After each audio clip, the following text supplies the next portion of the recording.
स्वागत है जी आप सभी का एक्सरसाइज 12.1 क्लास 9th। ठीक है, इससे पहले मैंने आपको इंट्रोडक्शन वीडियो दी है हीरोन्स फॉर्मूले की। उसके एक्सरसाइज के कुछ क्वेश्चंस हैं जो कि रिक्वेस्ट आई थी कि एक्सरसाइज भी सोल्व कर दें। इसमें जो फर्स्ट क्वेश्चन आपका दिया गया है ना, सीधी बात करते हैं। और एक बात और बता दूं आपको कि चैनल को सब्सक्राइब कर लें और बेल आइकन पे ज़रूर क्लिक कर लें, क्योंकि कभी कभी बीच में जो बुक से रिलेटेड वीडियोज़ नहीं होती, जो आपकी सीबीएसई से रिलेटेड वीडियो होती हैं, वो मैं आपके पास शेयर नहीं कर पा रहा हूँ, तो आपको नोटिफिकेशन मिल जाएगा। That's why. 12.1 exercise question number 1 ये बोल रहे हैं कि अ ट्रैफिक सिग्नल बोर्ड है ना, एक ट्रैफिक सिग्नल बोर्ड है, एक बोर्ड लगा हुआ है। आपने देखा होगा कि जब आप कभी घूमने गए हैं तो कुछ स्कूल के पास ना, स्कूल के पास एक बोर्ड लगा हुआ होता है जो कि ट्रायंगुलर शेप में होता है, जिसपे लिखा होता है सावधान आगे स्कूल है ना। इस तरह से एक नोटिस लिखा हुआ होता है, सावधान आगे स्कूल है, इस तरह से करके। तो ये उसी की बात कर रहे हैं। कह रहे हैं कि एक सिग्नल बोर्ड है जो कि एक इक्विलेटरल ट्रायंगल की शेप में है ना, और उस पर लिखा हुआ है स्कूल अहेड। आपको इस ट्रायंगल का एरिया फाइंड करना है, और ये ट्रायंगल जो है इक्विलेटरल ट्रायंगल है। इक्विलेटरल ट्रायंगल का पहचान क्या होती है कि उसके तीनों एंगल 60 डिग्री के होते हैं। पहली बात, इसकी हमें रिक्वायरमेंट नहीं होने वाली है, हमें रिक्वायरमेंट है साइड की, क्योंकि हीरोन्स फॉर्मूला जो बेसिक अप्लाई होता है वो किस चीज में होता है, आपका साइड पर। इसकी जो साइड होगी वो कितनी, ईच साइड a सेंटीमीटर दी हुई है। ये भी a होगी, ये भी a होगी, और ये भी a सेंटीमीटर होगी। तीनों सेम होती हैं, तो इसलिए हमने क्या लेट कर लिया, a। ठीक है, मैंने लिखा है कि each side of a triangle is a centimetre, जो कि हमें क्वेश्चन में गिवन है। पेरीमीटर क्या हो जाएगा, पेरीमीटर विल बी 3a, क्योंकि पेरीमीटर क्या होता है, सम ऑफ ऑल साइड, है ना। मैंने यहाँ पे फिगर भी बनाई है, सम ऑफ ऑल साइड। यदि ये a सेंटीमीटर है, ये a सेंटीमीटर है, और ये भी a सेंटीमीटर है, तो इन तीनों को जोड़ते हैं, a plus a plus a, तो कितना हो जाएगा, 3a। और साथ ही साथ आपको इस क्वेश्चन में पेरीमीटर ऑलरेडी गिवन है कि इसका जो पेरीमीटर है, जो आपके पास ये सिग्नल बोर्ड लगा हुआ है, इसका जो पेरीमीटर है वो 180 है। तो आप खुद ही सोचो कि वो पैरामीटर जो है वो 180 कब आया होगा, जब इन तीनों साइड को प्लस किया होगा। तीनों साइड को प्लस करने पे ही तो आया होगा पेरीमीटर 180। तो मैंने वही चीज यहाँ पे लिखी है कि 3a इक्वल्स टू 180, कि इन तीनों को प्लस करने के बाद 180 आया होगा। इससे बेनिफिट क्या होगा, इससे बेनिफिट ये होगा कि मुझे यहाँ से a की वैल्यू मिल जाएगी, और वो a की वैल्यू कितनी मिली मुझे, 60 मिल गई। अब मेरे लिए सेमी पैरामीटर जो क्या होता है आपके पास, semi parameter means half of the parameter. Parameter का जब हाफ करते हैं तो वो क्या बन जाता है, सेमी पैरामीटर। ठीक है, और सेमी पैरामीटर के लिए आपने इंट्रोडक्शन में बताया था मैंने formula, s equals to a plus b plus c by 2, जहां पर a b c क्या होती हैं, तीनों साइड होती हैं ट्राइंगल की। हमारे केस में तीनों a है, तो इसलिए तीनों को a को अगर आप प्लस करोगे तो क्या बन जाएगा, 3a, और अपॉन में 2। फिर यहां से s इक्वल्स टू 3 इंटू, है ना, s equals to 3 into a की वैल्यू कितनी निकाली आपने, 60, तो मैं यहाँ पे सिंपली 60 पुट कर दूंगा, अपॉन में 2 से मैंने इसको डिवाइड किया 30 टाइम्स। ठीक है, और 3 3 जा 9, दैट इज 90। तो s आपको मिल गया 90। अब आपके लिए एरिया निकालना काफी इजी हो जाएगा। हीरोन्स फॉर्मूला क्या होता है कि root s bracket s minus a bracket s minus b bracket s minus c। Simply value put कर दीजिए, s की वैल्यू 90, ये पुट कर दी, s की वैल्यू 90 माइनस a की वैल्यू 60, फिर s की वैल्यू 90 माइनस b की वैल्यू। अब देखो b मैंने आपको बताया कि क्योंकि एक इक्विलेटरल ट्रायंगल है, तो उसमें a b c तीनों क्या है, a ही है, तीनों साइड इक्वल है, इसका मतलब b भी a के इक्वल ही होगा। s माइनस, इसमें भी मैंने क्या लिखा, 90 माइनस 60, 90 माइनस 60, क्योंकि तीनों में a जो है वो सेम है। a b c अलग अलग साइड होती है ट्रायंगल की, लेकिन चूंकि ट्रायंगल की तीनों सेम है तो मैं इनको a कह सकता हूँ। ये 90 हो जाएगा, 90 minus 60 is 30, 90 minus 60 is 30, 90 minus 60 is 30। Root से बाहर निकालने का बड़ा सिंपल तरीका है, पेयर बनते ही उसमें से एक वैल्यू जो है वो बाहर आ जाती है। यहाँ पे देखो क्या किया, ये जो 3 30 हैं, इन 3 30 को तो मैंने इधर लिख लिया, कोई दिक्कत है ही नहीं। जो 90 है, 90 को मैं अगर फैक्टर से लिखूं तो मैं 3 इंटू 30 भी तो लिख सकता हूँ, 3 इंटू 30, ये भी तो 90 बनेगा, 3 इंटू 30 करके भी तो 90 बनेगा। अब देखो यहाँ से एक 30 का पेयर तो ये मिल जाएगा, और एक 30 का पेयर ये मिल जाएगा, तो दोनों बाहर निकाल लिए, बचा क्या, रूट में 3। 30 इंटू 30 दैट इज 900, और रूट 3 को आप रूट से बाहर नहीं निकाल सकते, एज इट इज रहेगा सेंटीमीटर स्क्वायर, क्योंकि आपका जो एरिया होता है वो हमेशा स्क्वायर यूनिट में आता है। तो ये आपका क्या हो जाएगा, 900 रूट 3 सेंटीमीटर स्क्वायर। इसके सेकंड क्वेश्चन पे चलते हैं। एक triangular side of a bridge, मतलब आपको इस तरह से क्वेश्चन जो आपके पास सेकंड है ना, आपके पास बुक होनी चाहिए so that you can understand clear. ठीक है, ये कुछ फिगर भी बनाई है मैंने। ये कुछ ऐसी बात कर रहे हैं कि पुल है, ये एक फ्लाईओवर है। ठीक है, अब फ्लाईओवर, अच्छा एक बात और कि फ्लाईओवर में और ब्रिज में डिफरेंस होता है, इसे ब्रिज मत समझ लेना। ठीक है, ढूंढना है डिफरेंस, बताना मुझे कमेंट में क्या डिफरेंस होता है ब्रिज में और फ्लाईओवर में। सो यहाँ पे दिया हुआ है आपके पास, तो जो ये एक रोड जो नीचे से क्रॉस हो रही है, ऊपर से आपके पास पुल जा रहा है, इसके ऊपर से गाड़ियां भी बनाई गई हैं, नीचे से भी गाड़ियां बनाई गई हैं। तो सामने जो ये पोर्शन बचता है, ये पोर्शन जो बचता है, ये कुछ ट्रायंगल की शेप लेता है। ठीक है, और इस पर क्या किया गया है, एडवर्टाइजमेंट लिखा गया है। इन पे कुछ ऐड होते हैं, कभी रेस्टोरेंट का ऐड दे दिया, किसी होटल का ऐड दे दिया, किसी पिक्चर मॉल का ऐड दे दिया, तो यहाँ पे कुछ ऐड लिखे हुए होते हैं। ठीक है, अब चूंकि ये गवर्नमेंट, जो ये साइट है गवर्नमेंट साइट है, मतलब जो आपकी ये प्लेस है, ये जगह है, ये गवर्नमेंट की है, तो गवर्नमेंट इस चीज का रेंट लेती है, किराया लेती है। ठीक है, तो आपको क्वेश्चन में दिया गया है कि 1 मीटर स्क्वायर के 1 साल के 5,000 रुपए वो लेती है। 1 मीटर स्क्वायर, देखो कुछ एरिया होगा इस ट्रायंगल का, सॉरी इस ट्रायंगल का कुछ ना कुछ एरिया होगा, और उसका जो 1 मीटर स्क्वायर पोर्शन है, 1 मीटर स्क्वायर पोर्शन जो ये है, इसका 1 साल का है ना, 1 ईयर का जो है वो 5,000 रुपए गवर्नमेंट लेती है। तो किसी कंपनी ने इस चीज को 3 महीने के लिए खरीदा है, 3 मंथ्स, पूरे साल के लिए नहीं, 3 मंथ्स के लिए खरीदा है कि भाई 3 महीने तक इस वाली जो दीवार है, ये जो आपके पास पोर्शन है, इस पे मेरा एडवर्टाइजमेंट चलेगा, मैं इस पे अपना एडवर्टाइजमेंट जो है वो छपवाऊंगा या पेंट करवाऊंगा। सो वो 3 महीने तक चलेगा। तो 3 महीने तक वो उसको कितना किराया देगा, क्वेश्चन इज दैट, वो कितना रेंट उसको गवर्नमेंट को पे करेगा। सो इसमें जो ए है वो आपके पास सिंपली 122, जो ए वाली साइड है ए मान लेते हैं, जो बी है मैंने ए वाली साइड मानी है 120, और जो सी है मैंने वो 22 मान ली। सबसे पहले हम इसका एरिया फाइंड करेंगे कि एक्चुअल में इसका एरिया है कितना। ठीक है, सो सिंपली वही फॉर्मूला लगाते हैं। सबसे पहले एस निकालेंगे, that is a plus b plus c by 2, a plus b plus c by 2, तो 264/2, 2 से डिवाइड करेंगे 132, तो यहाँ से आपको एस की वैल्यू 132 मिल जाएगी। फिर हम इसको क्या करेंगे, हीरोन्स फॉर्मूले में पुट करते हैं, root s, s minus a, s minus b, s minus c. आपको ये वैल्यू फॉर्मूला बहुत अच्छे से याद होना चाहिए, क्योंकि जब एग्जाम में अगर ये पूछ लिया जाता है एक नंबर में, है ना, कि आप हीरोन्स फॉर्मूला बताएं, तो आप क्या करते हैं, इस एस को भूल जाते हैं, है ना। मोस्टली ऐसा देखा गया है, स्टूडेंट इस एस को भूल जाते हैं, वो डायरेक्ट लिख देते हैं root s minus a, s minus b, s minus c, और सोचते हैं कि हम सही कर आए, लेकिन एक्चुअल में वो गलत है। ठीक है, तो फॉर्मूला आपको अच्छे से याद होना चाहिए। वैल्यू सब्सटीट्यूट करते हैं, एस की जगह 132, s minus a 132 minus a की वैल्यू कितनी है आपके पास 122, s minus b, s minus c. यहाँ तक मुझे लगता है कि सभी स्टूडेंट बहुत इजीली कर लेंगे, है ना। सिंपल वैल्यू पुट करनी है और कुछ नहीं करना। इसके बाद रूट की वैल्यू 132 एज इट इज रहेगा, 132 माइनस 122 दैट इज 10, इसमें से इसको माइनस करेंगे 12, इसमें से इसको माइनस करेंगे 110।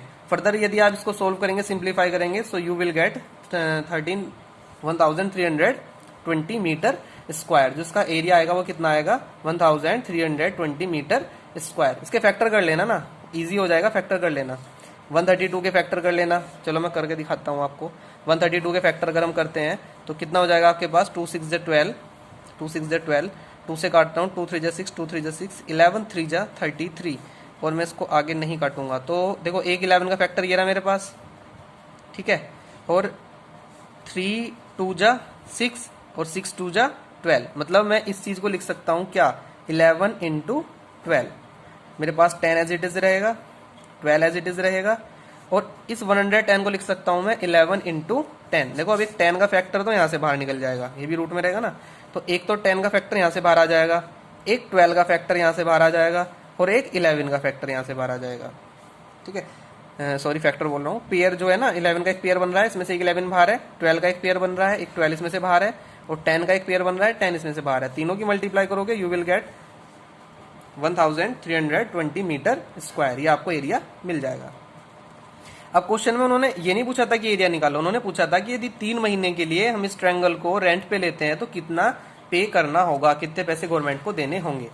सो rent for 1 metre square of the wall for 1 year is ₹5000। ये क्वेश्चन में गिवन है कि 1 मीटर स्क्वायर का उस दीवार का जो किराया होता है 1 साल का, है ना, ध्यान रहे 1 साल का, वो कितना है, 5,000 रुपये है।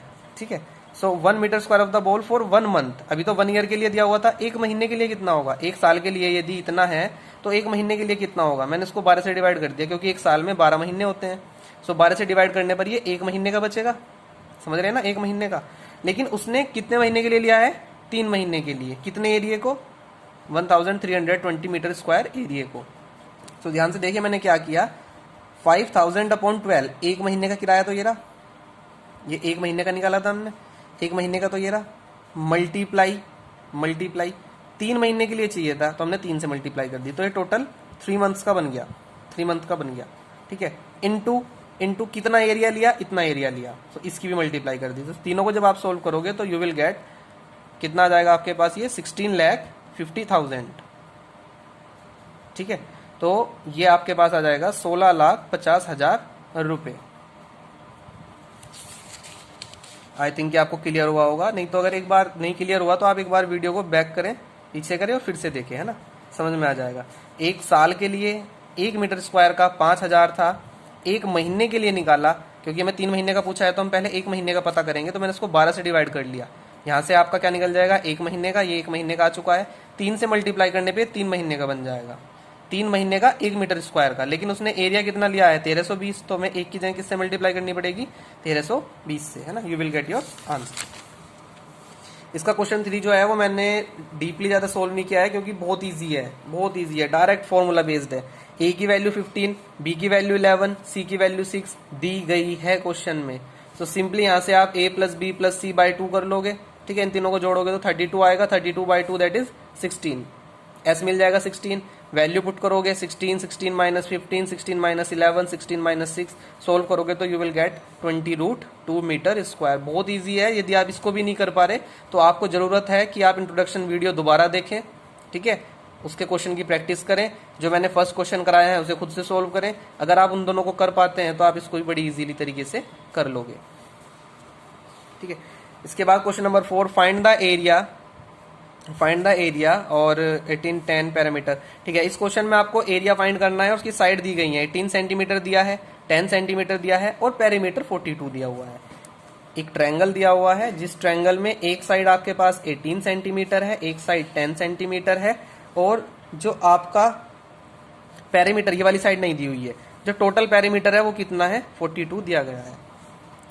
तो मेरे प्यारे बच्चों ध्यान से सोचो, ध्यान से, पेरीमीटर क्या होता है, तीनों साइड का समी तो पेरीमीटर होता है। मैंने इन तीनों को प्लस कर लिया, 18 प्लस 10 प्लस समथिंग, है ना, let's say x plus something, इन तीनों को जोड़कर ही तो 42 आया होगा या नहीं। सो वही चीज मैंने यहाँ पे लिखी है, a प्लस बी प्लस सी, मतलब इन तीनों साइड को जोड़ने पर 42 आया होगा, यही पैरामीटर होता है। सो a 18 है, b 10 है, c नहीं पता, इज इक्वल्स टू 42, दोनों को प्लस किया 28, इधर आके माइनस हो जाएगा, c इक्वल्स टू 14। इसका मतलब ये वाली साइड कितनी है आपके पास, 14 है। जैसे आपको a b c मिल जाते हैं, आई थिंक कि क्वेश्चन बिल्कुल हलवा हो जाता है ना। s की वैल्यू 21 आ जाएगी क्योंकि तीनों को प्लस करोगे तो कितना आने वाला है, 42 ही आने वाला है, पैरामीटर पहले से ही दिया हुआ है, डिवाइडेड बाय 2, 2 2 जा 4, 2 1 जा 2, दैट इज s। s की वैल्यू कितनी आ गई, 21, फॉर्मूले में रख दो जी, s की वैल्यू 21, 21 माइनस a कितना है 18, s माइनस b मतलब 10, s माइनस c मतलब 14, तीनों को सोल्व कीजिए, 21 माइनस 18 3, ये 11, यहाँ से 7, 21 को क्या लिख सकता हूँ, 7 3 जा 21 लिख सकता हूँ कि नहीं। ठीक है, तो 7 3 जा 21, मैंने इस 21 को लिखा, ये 3 मैंने इधर लिख दिया बाय मिस्टेक, 7 इधर 11 इधर, है ना। आगे पीछे लिखने से फर्क नहीं पड़ता, पर लेकिन आप कंफ्यूज ना हो कि 3 कहाँ भाग गया, बस पीछे से ये रह गया था तो मैंने पीछे लिख दिया, कोई फर्क नहीं पड़ता। कॉमन लेना जरा फटाफट, 7 और 7 का एक पेयर 7 बाहर आ जाएगा, 3 और 3 का एक पेयर 3 बाहर आ जाएगा, 11 का कुछ नहीं हो सकता, अंदर ही छोड़ दो, 7 या 21√11, तो 21√11 सेंटीमीटर स्क्वायर आपका क्या हो जाएगा, आंसर हो जाएगा। क्वेश्चन 5 पे चलते हैं। Side of a triangle ratio में दी गई है ना, 12:17:15, ये रेशो में दी गई है ट्रायंगल की साइड्स, और कह रहे हैं कि उसका एरिया निकालो। तो रेशो वाले क्वेश्चन बहुत इंपॉर्टेंट होते हैं और ये एग्जाम में आने के चांसेस भी रहते हैं। सो इस बार आपको रेशो दिया गया है साइड्स का 12:17:25, ठीक है। Ratio are not actual values, ये आपको मैंने कई बार बताया है और फिर बता रहा हूं कि रेशो एक्चुअल वैल्यू नहीं होती है, ठीक है। एक्चुअल वैल्यू कुछ भी हो सकती है, इसके ऊपर मैं एक अलग से वीडियो बनाऊंगा रेशो के ऊपर, तब देख लेना। रेशो एक्चुअल वैल्यू नहीं होती है, इतना ध्यान रहे। सो हमने क्या किया, let the side of a triangle be 12x, 17x and 25x। हमने तीनों को x लेट कर लिया कि जो उनकी एक्चुअल वैल्यू रही होगी वो x के साथ रही होगी। सो 12x हो जाएगा, 17x हो जाएगा, 25x हो जाएगा। लेकिन क्वेश्चन में एक चीज बहुत अच्छी दी गई है कि इसका पैरामीटर जो है ना वो आपको ऑलरेडी गिवन है कि वो 540 है। सो मैंने क्या किया, फिर से वही बात, पैरामीटर तो इन तीनों को प्लस करके ही आना है क्योंकि साइड का सम ही पैरामीटर होता है। So 12x plus 17x plus 25x equals to 540, plus करोगे 54x equals to 540, x equals to 10। यहाँ से आपने x की वैल्यू फाइंड कर ली। अब आपने x की वैल्यू फाइंड किया, यहाँ से a मिल जाएगा आपको। a is equals to 12x था, तो 12 इंटू एक्स कितना है 10, तो 12 इंटू 10 120, ये a हो जाएगा। ऐसे b के साथ करेंगे 170, c के साथ करेंगे तो 250, आपको a b c तीनों वैल्यू मिल जाएंगी। और अब ये बहुत क्वेश्चन इजी हो जाता है क्योंकि s आप इजीली 2 से डिवाइड करके यहाँ से s निकाल सकते हैं और फॉर्मूले में डायरेक्ट पुट कर सकते हैं। जब आप इसको सोल्व करोगे, सिंप्लीफाई करोगे तो 9000 सेंटीमीटर स्क्वायर आपका आंसर आ जाएगा, ठीक है। क्वेश्चन 6 में इसका सोल्व नहीं करा रहा हूं, मैं डायरेक्ट बता रहा हूं। आइसोस्केल ट्रायंगल दिया हुआ है, पैरामीटर 30 दिया हुआ है और ईच साइड 12। ईच साइड 12 से मतलब है आइसोस्केल ट्रायंगल की प्रॉपर्टी क्या होती है जी, बिल्कुल सही बात, दो साइड इक्वल, और तीसरी का हमें नहीं पता। तो इन्होंने क्या कर दिया, क्वेश्चन को बहुत इजी कर दिया। ईच साइड 12, जो इक्वल है वो तो 12 12 दे दी और पूरा पैरामीटर दे दिया 30।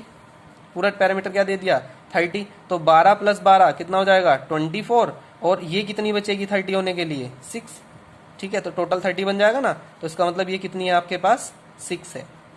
तो a plus b plus c is equals to 30, 12 plus 12 plus c is equals to 30, 12 plus 12 24 इधर माइनस कर देंगे, 30 माइनस 24, तो c इक्वल्स टू कितना आ जाएगा 6। और आपको a b c जब तीनों मिल जाएंगे तो आई थिंक ये क्वेश्चन आपके लिए बिल्कुल हलवा हो जाएगा। चलिए, thank you for watching this video.